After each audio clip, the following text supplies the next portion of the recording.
राज्याच्या राजकारणात मोठ्या घडामोडी घडताना दिसून येत आहेत।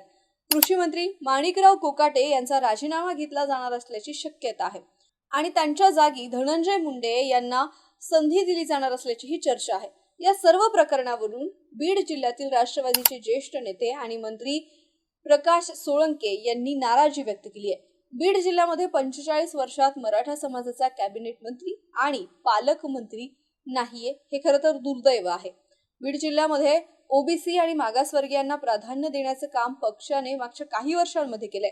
बीड जिल्हा ओबीसींसाठी राखीव दिला आहे का, असा सवालही सोळंके यांनी यावेळी उपस्थित केलाय।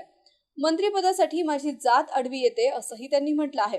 मी ओबीसी मध्ये जन्माला आलो असतो तर संधी मिळाली असती, असं सोळंके यांनी म्हटलं आहे। त्यासोबतच आमदार धनंजय मुंडेंना बीडचं पालकमंत्री करावं किंवा राज्य पातळीवर मोठं पद द्यावं, त्यांना संधी मिळत असेल तर माझ्या शुभेच्छा नेहमी त्यांच्या सोबत आहे, असंही सोळंके यांनी म्हटलंय।